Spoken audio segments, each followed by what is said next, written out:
The question you got to ask yourself is, how far do you want to go? The Lord is looking down and he's saying, come further, come deeper. But the problem is, most people hesitate from going from surface to deep. Here on this podcast, we invite you to go from the surface of topics to deeper levels. So let's go deep together.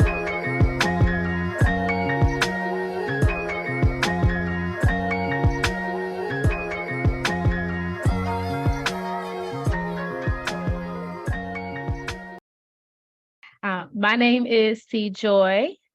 And I'm Sabrina J. And welcome back to another situation of From Surface to Deep. Yay. We really hope you enjoyed the last situation. Some good nuggets, some hot, transparent moments. But today we're making history on From Surface to Deep.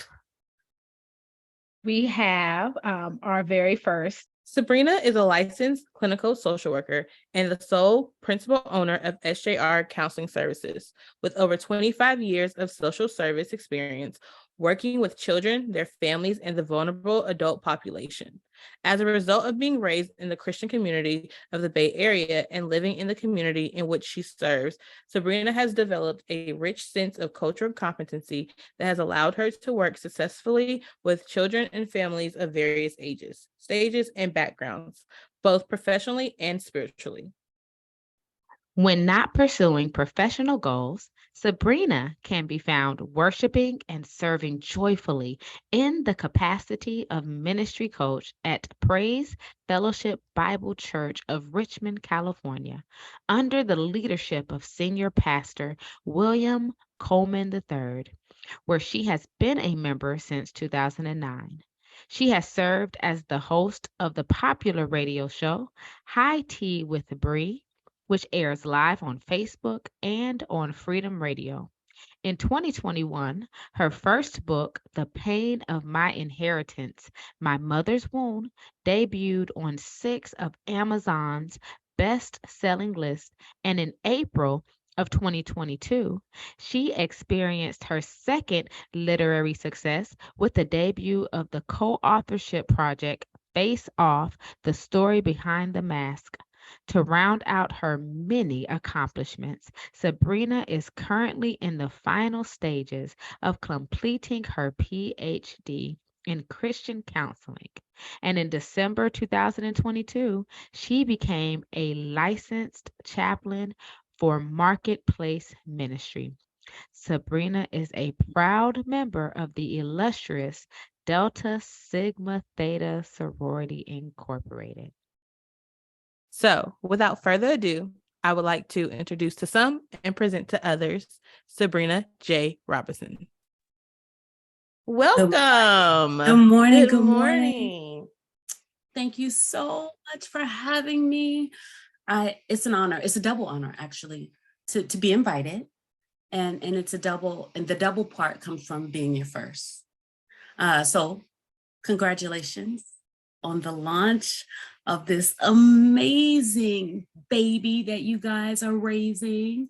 I count it an honor to be invited because to have a platform is an awesome responsibility, right?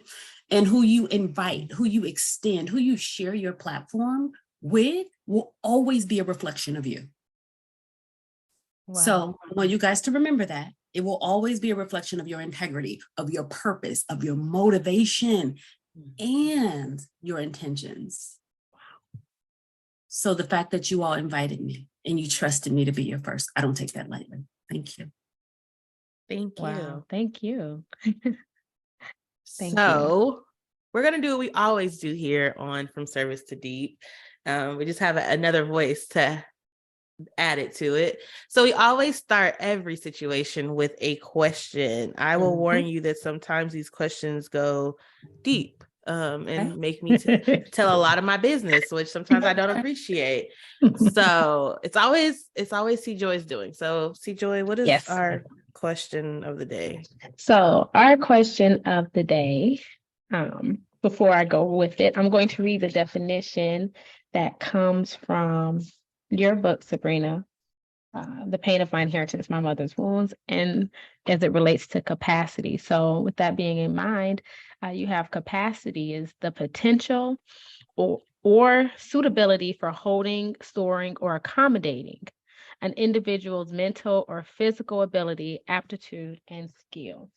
And so when we think about capacity, and since our theme for this season is love, the question is only 36% of people are able to identify their emotions accurately as they happened. Why do you suppose this is the case? How might someone get better at this? And is it at all related to their capacity to love? So are you guys going to answer the question first, or y'all just going to hand it to me? No, we're going to hand it to you. Usually it's to me. So she asks it first, and then usually I have to answer it. So since you're our special guest, you may answer it first. So there's this process that we call feelings, identification, and expression. It is a two-part process.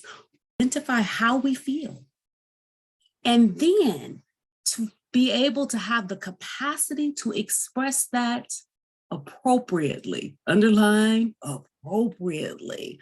We are not taught how to do that. In our society, in our culture, we have blanket emotions that we ride with everything. I'm mad. Chances are you're not just mad. We are never just one thing. I'm never just tired. I can be hungry and tired. Right? We're never just one thing. So one of the things that we should do is get comfortable with exploring before we start talking how we feel. Why do we feel the way we feel? And then sit with it and figure out how can I express that in a way that's not offensive, that will lead to me being seen, heard, and validated. Wow. Right? We should be teaching that to children.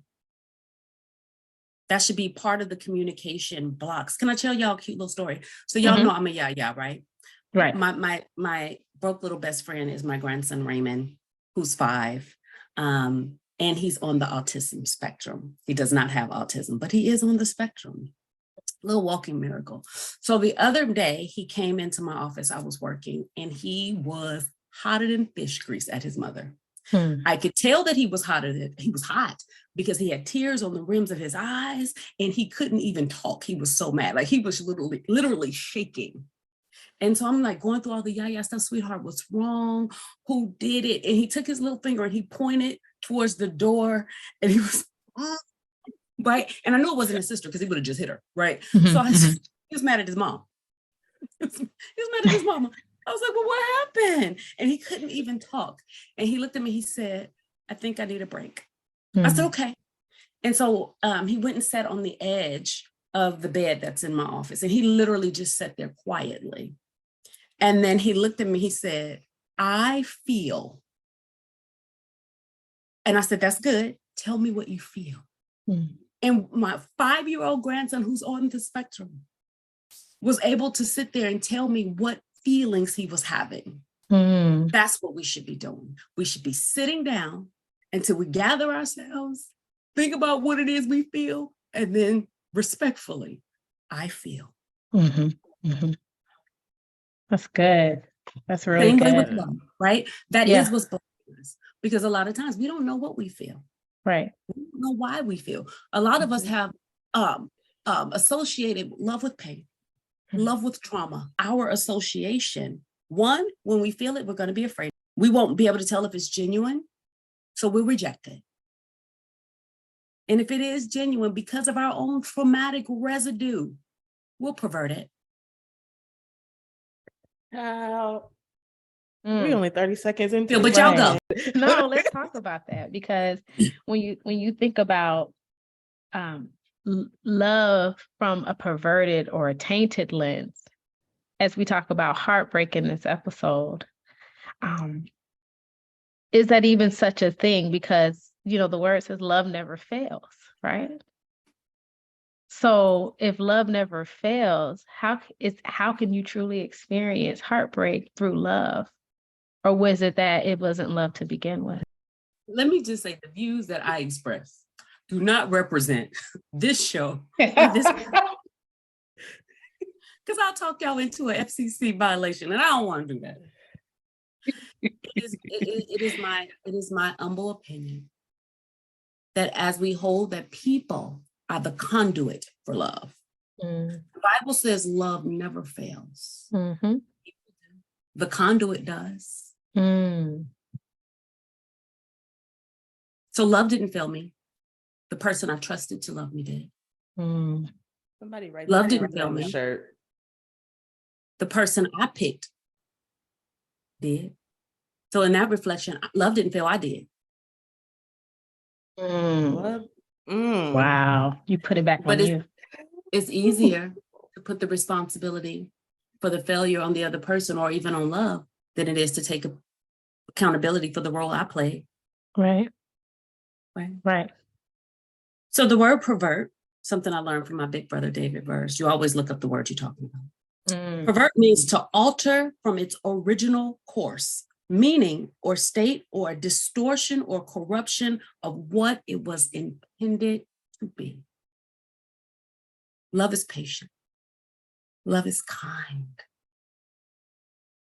A lot of our relationships had no patience and they were anything but kind because the conduit failed.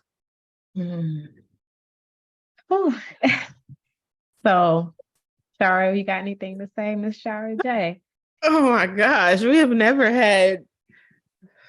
never been stunned for the silence this early in the episode, but I agree. Of course I agree, but it's the person, not love itself. And even it's so easy to pervert a thing.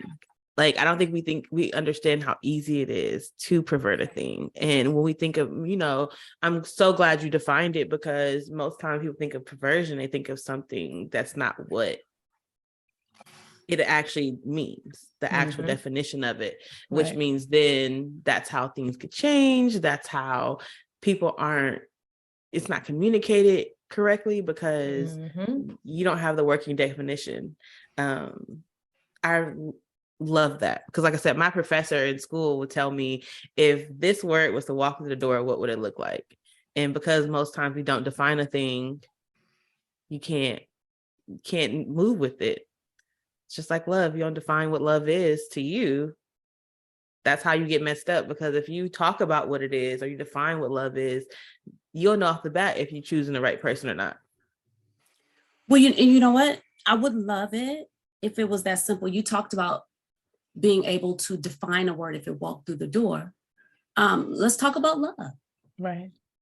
Some of the difficulty that we have, not us three ladies, but us globally as people, as humans, is that we cannot identify that which we have never seen.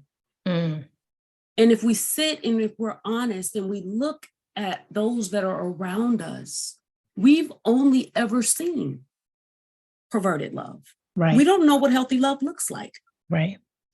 Which is why even when we look at the love that God has for us, it's such a foreign concept. Exactly. Because we've never seen it. So how can you identify that which you haven't seen? Right. That's good. How can you identify that which you have never seen, so that when it comes to you, you don't reject it because it's foreign when it's actually the right thing? I think we talked about that in I think the second situation where I think you asked me, had I ever been loved, or did I know it? Something, she asked me a question like that, one of them deep questions. And I was like, my answer changed, because before, at first I was like, no, I had never been loved. And then I was like, no, I had, but in a perverted way. The love that I received wasn't real love. And then over time, I've now learned and had an example of what love is and what it actually is. So now I can say that I'm loved in a different way. Like, I can actually say I'm loved compared to like when I thought I was. And it was like, no, that's not what love really is. Right. Because I never, and so up until then, every choice I would have made would have been a toxic choice, because that's all I saw was toxic love. So a lot of my work I do with couples. And when we get to talking about the dynamic of their relationship, what it is and what it should be and what they want it to be. If the couple that I'm working with are really invested, whether they're a Christian couple or not, whether they have godly foundation or not, I always take them to 1 Corinthians, the 13th chapter, which is widely known as the love chapter. Pulled it up. Yes. Right? That's our one. Yeah. But you have to read it in the Passion Translation. And that's the same translation I just pulled That's up. the one we read it in. You gotta do that. So for the listeners, you have to sit with what is love, right? And so just gonna read a couple of verses to you. And then as I'm reading it, and as you're sitting there listening, I want you to think about the quality and the dynamic of the relationship you have right now. Not just an intimate relationship, not just a significant other, the relationship you have with your mother, the relationship you have with your father, the relationship you have with your children, and even your coworkers, because we are called to love our neighbors as ourselves, right? So this is what your love should look like. Love is large and incredibly patient. Love is gentle and consistently kind to all. It refuses to be jealous when blessings come to someone else. Love does not brag about one's own achievements, nor inflate its own importance. Love does not traffic in shame and disrespect, nor selfishly seeks its own honor. Love is not easily irritated or quick to take offense. Love joyfully celebrates honesty and finds no delight in what is wrong. Love is a safe place of shelter, for it never stops believing for others. Love never takes failure as defeat. It never gives up. Verse 8, love never stops loving. Loving. Right? And then if I really want to hit them in the gut or step on their toes real good, I'll go right back. And instead of saying love, Nashara is patient and incredibly kind. See Joy is gentle and consistently kind to all. Sabrina refuses to be jealous when blessings come to someone else. Sabrina does not brag about her own achievements, nor does she inflate her own importance. Nashara does not traffic in shame or disrespect. Nor does she selfishly seek her own honor. Christina is not easily irritated, nor is she quick to take offense. Yes. If this ain't us, yes, we are not loving. We doing something else. I don't know what we doing, but we doing something else. But we doing something love. else. But it's not love. It's not love. Yeah. Yeah. And if that's how we're showing up in relationships. Or in the relationship with ourselves. We're Are we perverted. kind to ourselves? We're loving ourselves from a perverted place. Yeah. Because we have deviated from the intentional. Yes. We deviated from the original intentional design. Okay, I'm done. No. No. That's good. No. That's good. That's it. That's the foundation, and that's your spectrum in which you gauge. Am I loving from a pure place based upon this?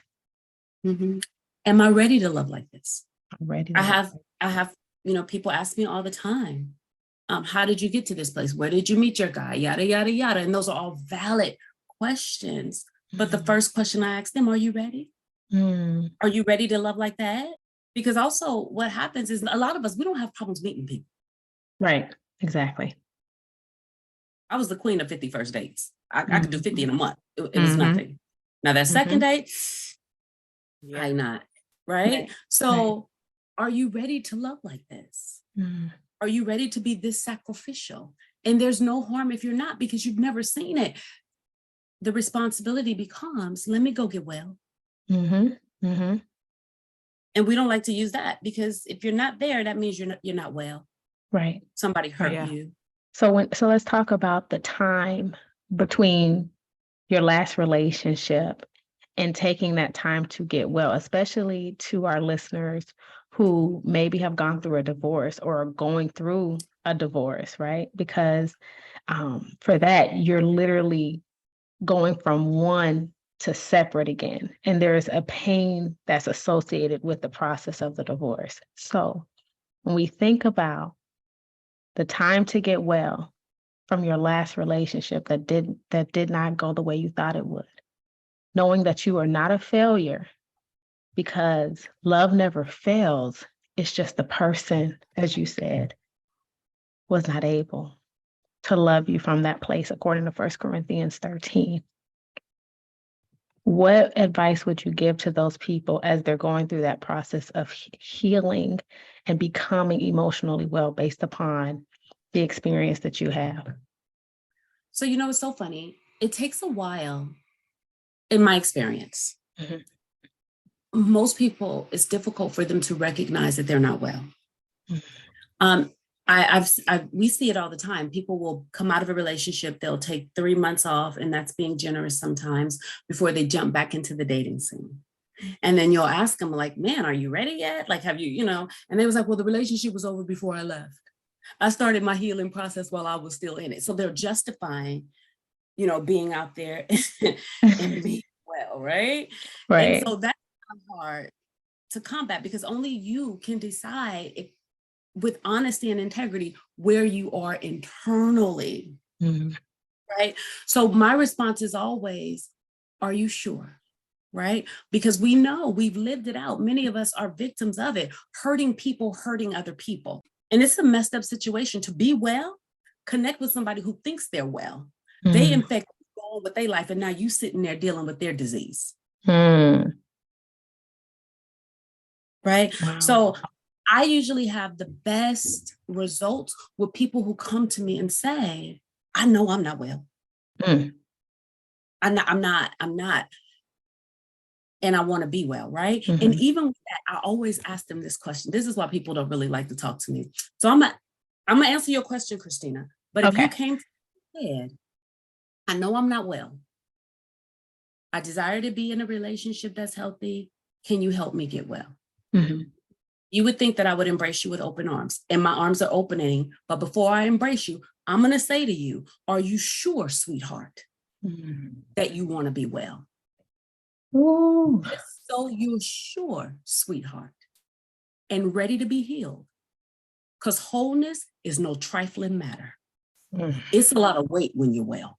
We're going to put And some you work guys in. couldn't see Christina, but when I said, are you sure? Because healing ain't no trifling matter, she sat back.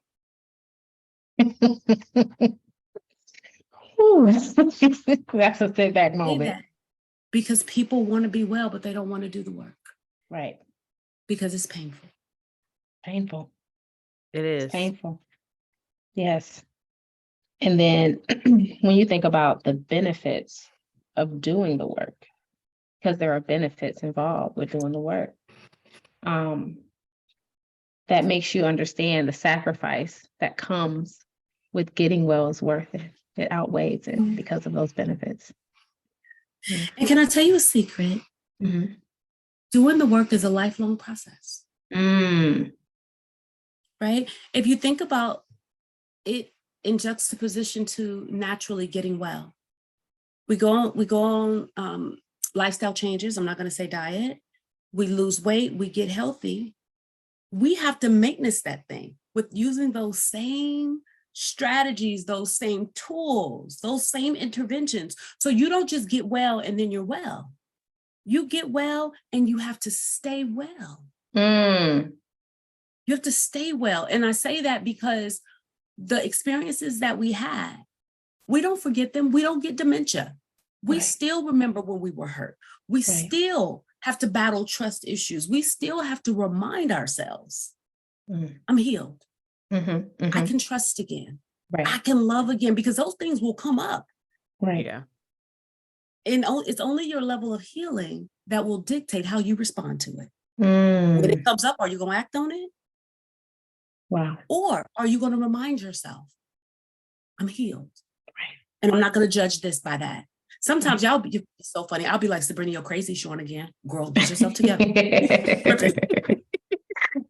Oh my goodness. Yeah. And I wanted to read something you have in your book about the benefits of the lifelong process of doing the work. And they are alleviation of depression, Yes.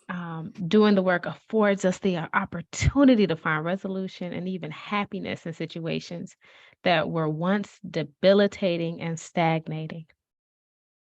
Have either of you ever been debilitated or stagnated? Absolutely. Very much so. Very much so. Absolutely. I think about even with, for me, having to deal with my ex-husband as co-parents now because I have young children, and being able to find happiness in dealing with him from a different space. For sure. Right? Raising children that once doing the same thing felt debilitating and stagnating. So alleviation of depression. The next one is decreased stress. Completing the process opens the door for us to live life with less anxiety and fear of things that we've experienced and survived. And when we think about anxiety a lot of times is the anticipation of something that has not occurred. Absolutely. So that can be related to the trauma of past hurts. Absolutely. Mm-hmm. Mm-hmm. And related to what we tell ourselves, right? Because our trauma, our trauma shapes our perspective. Mm-hmm. Mm-hmm. Right? Wow. So if everyone that ever hurt me was a male from childhood up, right? Right. If everyone who ever hurt me, disappointed me, didn't keep their word, was a male, and I rehearse that in my mind, every time I come in contact with the male, whether I do this consciously and intentionally, the narrative in my head is going to be to protect yourself. Here comes another one, right? And so if that's what's rolling around in the back of my head unconsciously, we have this thing called the cognitive triangle. Cognitive means thinking, cognitions, right? It's thoughts, feelings, behavior. Say it with me. Thoughts, feelings, behavior. That is a gentle reminder that how I think influences how I feel, and how I feel contributes to how I behave. So if I'm thinking, here come another one and he gonna hurt me, I'm going to feel guarded. I'm going to feel suspicious. I'm going to feel mistrustful. My behavior will be isolation, seclusion, distance. How are we going to win against that? Right. You're fighting against yourself at that point. And we become the masters of our own anxiety triggers. Wow. Wow. Based on, wow. Just take a moment. Take a moment. That's Let it. Selah. This whole segment has been a Selah, just saying. Whole segment. Whole thing. Wow. Yes. We always have to say the order of our schedule is subject to change upon the arrival of the Holy Spirit. Did we just jump into the deep? Oh, we're in the deep. I think we started off into it. Deep. Yeah. I think it was a straight off the dive. Yeah, there was no I'm put a toe in. It was just straight off the diving board into the deep. Right in. Went into the deep. Next, improved relationships. Another benefit of doing the work. Doing the work frees us to experience deeper connections and intimacy with the people we love and ourselves. Reduced anger. Doing the work helps us understand the root of our anger and resentment, giving us the power to become less reactive, restoring a greater sense of self-control and self-regulation. I've been told that anger is a secondary emotion. Absolutely.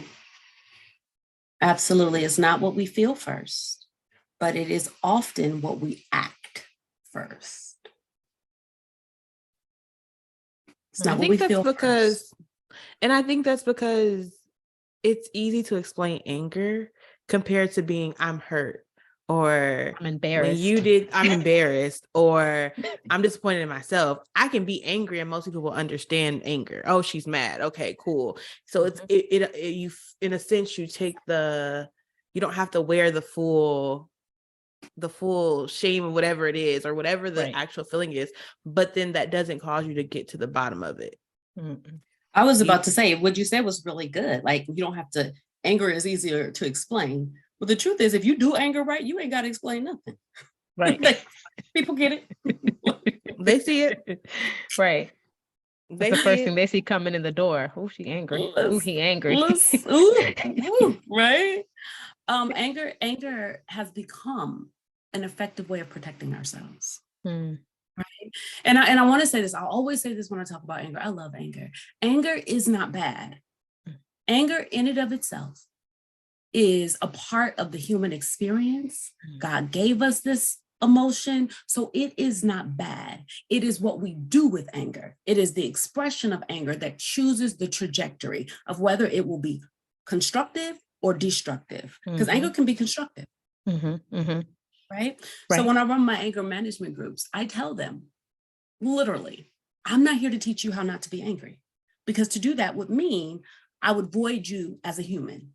I can't teach you how to be angry. I'm not going to even tell you you can't be angry. In fact, you get to be angry. The Bible says be angry. But sin not. Listen.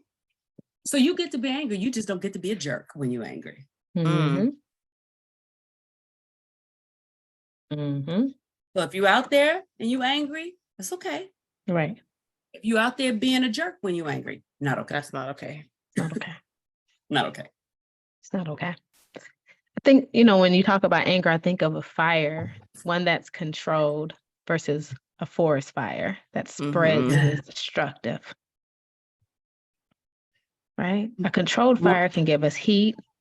It can be beneficial. It can provide energy. It's an energy source. But an uncontrolled fire can destroy neighborhoods and towns and acres of land. It's all consuming. All consuming. And think about this also. A controlled fire can turn into an uncontrolled fire if you aren't managing it. So your anger, like you said, it's fine. You can control it. But the moment you don't manage it, or you don't think about, you start to get careless in the way you manage it, it can easily, in a split second, turn into an uncontrollable fire. So it's in control of you. You go from you being in control of it to it being in control of you. Right? That's like a quick way for us to know if anything in our lives, we should be paying attention to it. Right? Balance is the key to everything. So whether it's anxiety, whether it's depression, whether it's the love of food, which I have, right? Anger, anything, shopping, anything. Right. The quickest way to tell if it's a problem, ask yourself the question, am I managing it or is it managing me? As long as you're managing it, then go for it. Right. But the moment it starts to manage you, it's a problem. If the people around you are negatively impacted, it's managing you. If it's causing you to lose, to act in a way that is not in accordance to your values and your belief system, it's managing you. If at the end of the expression, you owe people an apology. Right. It's managing you. It's managing you. Oh, child. I'm sorry. Listen, if I can eat 2 cookies, I'm managing it. If I take out that whole row, that thing is in charge. Right. Right. And I say that because a lot of times we think of these emotional expressions as something really big, just like we do sin. Right. But come on, we're not going to leave out the other stuff that we give passes to. Right. Yeah. The small foxes. Listen. The little foxes. Yeah. Push you out. Right. But I will eat a whole pack of cookies if I don't check myself. Right. That's that restoring a greater sense of self-control and self-regulation. Just being aware. Yeah. Yeah. That's good. That's good. Okay, moving on. Next benefit of doing the work, increased mental clarity. Doing the work comes with the increased ability to live and work more intelligently and effectively with integrity. With integrity, that's crucial. Somebody we all know and love, Dion, the radical midwife, will often say, people who are loved well grow fast. Right? You'll know you're healed and you're in a good loving space when life takes off for you. Right? When what happened to you no longer becomes the center focus, when you can see vision, you can see clearly and pursue what it is that's in your heart. You'll know, right? A lot of times with offense, especially from relationships, we sit with not only what we lost, but what it cost us. And that's where we get stuck. I done wasted a good 2 years. I done gave you this, and whether it was money or yada, yada, yada. And we sit and we perseverate. We get stuck there. There's that stagnation. But what if we allow ourselves to heal and then trust God to recover all?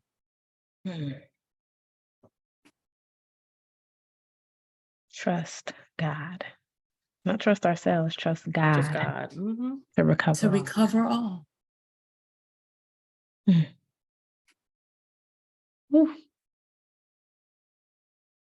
That's it. My. Okay, 2 more. Wait, Next 2? We benefit. still got 2? We still got 2 more. And for those who have not ordered The Pain of My Inheritance, My Mother's Wound, please. Don't worry about it. We're gonna have it copy. linked. We're gonna have it linked Order in you a every platform. It will be in the description of this podcast. Because some of y'all need to read it. All of y'all probably want need to you read all it. to read this and do what is in here. All right, more energy. Doing the work produces a new sense of hope, optimism, resilience, and determination. Yes. A new sense of hope, optimism, resilience, and determination. Absolutely, right? So once we do the work, from a sincere place, we let go of notions and ideas that all women are gold diggers. All men are dogs. That video, sorry, C-Joy sent me a video, and it was this guy, and we was literally he was talking about that, where he was like, based on when you let go of the experience because you've chosen wrongly, you get rid of those notions of all women are gold diggers or all men are dogs, because it's not that. It's just something's wrong in the way your picker is wrong and you keep picking dogs. It's not that all men are, it's just the ones that you've picked out because something is not, you're not healed, you're not whole, you're not complete. And so you're attracting that broken part. I think you told me this, that broken part is attracting what is attracting these things, instead of it being like, okay, I'm whole, I'm complete, now I can find somebody who, who's compatible with me from a whole place. I'm choosing what's compatible with me from my broken place. Absolutely, right? So once you healed, you no longer have that barrier. So you can, right. You can welcome back expectation. You can go back to expecting great things. Right. It changes your expectation of what hope you and attract. Optimism. Yes. Absolutely. Yes. I have a question. Go for it.